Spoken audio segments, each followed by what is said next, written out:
মাস না পেরোতে আবারও শিরোনামে যশ দয়াল। এবারও ধর্ষণ মামলায় নাম জড়িয়েছেন রয়্যাল চ্যালেঞ্জার্স বেঙ্গালুরু পেসার।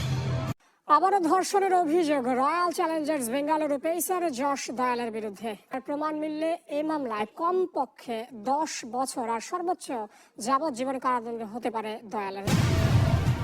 এবারের অভিযোগ আরো গুরুতর। ক্রিকেটার বানানোর প্রলোভন দেখিয়ে অনৈতিক কর্মকাণ্ডের অভিযোগ এনেছেন একজন অপ্রাপ্ত বয়স্ক কিশোরী।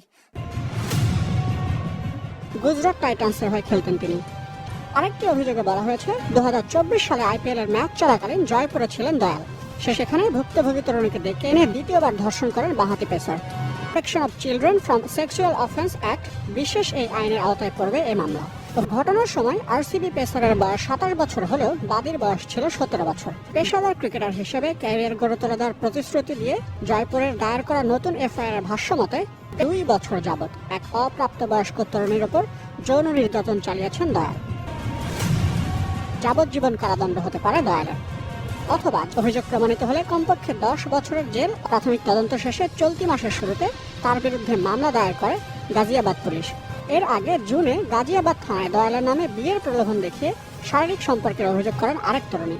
আগের অভিযোগ অস্বীকার করলেও নতুন অভিযোগ নিয়ে এখনো মুখ খোলেননি যশ দয়াল। একাধিক কেলেঙ্কারিতে জড়ালেও আনুষ্ঠানিকভাবে তার ব্যাপারে কোনো মন্তব্য করেনি আইপিএল কিংবা রয়্যাল চ্যালেঞ্জার্স বেঙ্গালুরুর কেউ। পরবর্তী শুনানির আগ পর্যন্ত তার গ্রেফতার আদেশ স্থগিত করেছে এলাহাবাদ হাইকোর্ট।